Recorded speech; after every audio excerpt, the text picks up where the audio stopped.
Good morning, pupils! Today, I am going to discuss about the types of weather. Our subject matter is types of weather. The objectives are, at the end of the 45 minutes, you will be able to identify and describe the different weather condition. Next, you are going to draw different weather conditions. And lastly, you are going to appreciate the importance of safety measures during different weather conditions. Are you ready? Okay. So, weather is the condition of the atmosphere in a given place at a certain time. The conditions of the weather may change within a short period of time. Sometimes in a matter of minutes and sometimes in a matter of hours or days. There are factors that affect the weather. The first one is the air temperature. It pertains to the hotness and the coldness of air on any given time. When the temperature is high, it may tell you that you will experiencing sunny weather. If the temperature is low, it means that the weather will be cloudy, windy, rainy, or stormy. Another factor that affects the weather is the presence of clouds at the atmosphere. The 5 weather conditions are sunny, rainy, windy, stormy, and cloudy. The first is a sunny day.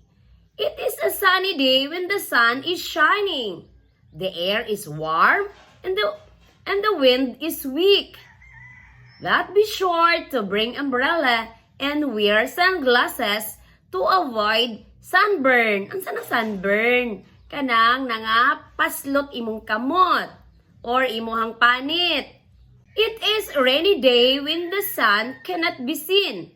The clouds are dark and the rain is falling.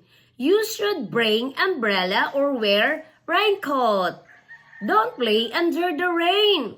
You might get sick. The next is windy day. It is a windy day when the sun is shining. Clouds are slightly dark or clear and the air is blowing hard. Kanang, saan ang blowing hard? Kanang kusog ang hangin pero wala ning ulan. You can fly kites, but be careful. Dust will enter into your eyes. The third is cloudy day.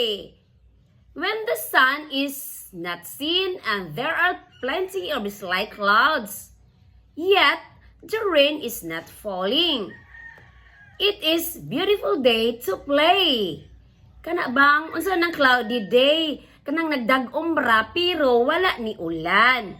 But please avoid too much playing. Nganuman kung magpalabit tag dula, magkasakit gihapon ta. Kasabot, our next type of weather is stormy day. It is a stormy day when there is a heavy rain and strong wind blowing so hard. Kanang bagyo, ting bagyo. So this time, you will need to evacuate, especially if your house is made up of light materials or the location of your home is a flood-prone area. Do you get it? Stormy day, trees and house might be destroyed. Many families lost their homes. No clothes to wear and food to eat. How are you going to help them? So we need to get them food to eat, water, and use clothes to wear. Kuha? Okay, thank you for listening.